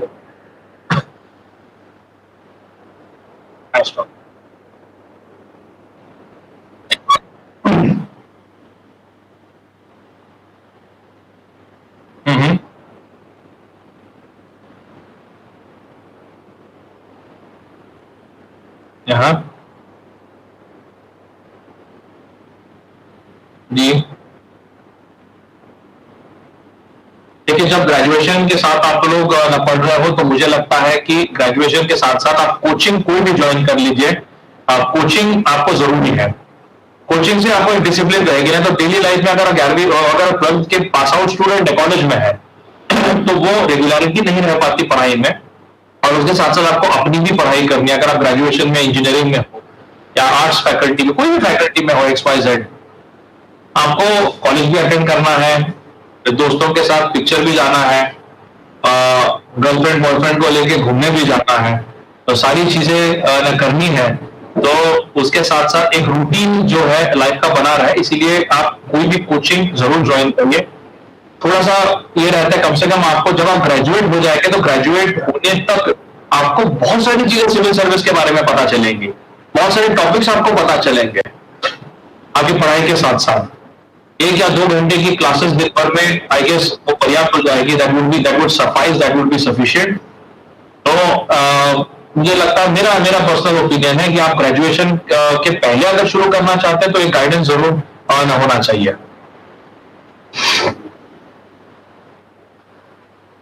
मैं सभी स्टूडेंट्स को यहाँ बैठे हुए बहुत बहुत बेस्ट विशेष देता हूँ। आप मेरा नंबर किंचित सर से ले सकते हैं या फिर मुझे इंस्टाग्राम पे या व्हाट्सएप पे आप जैसे ठीक समझे आप मैसेज कर सकते हैं। आपको कोई डाउट हो, स्पेसिफिक डाउट के साथ आप मुझे मैसेज अगर ये करेंगे, शूट करेंगे, तो मैं उसका आंसर जरूर दूंगा, रिप्लाई जरूर दूंगा। मेरा नंबर या सारी चीजें आप इंस्टा किंचित सर से ले सकते हैं। And all the best to you, do well in your studies और अच्छा सा प्लानिंग करिए, प्लानिंग करके पढ़ाई करिए। Thank you so much. Thank you. Thank you.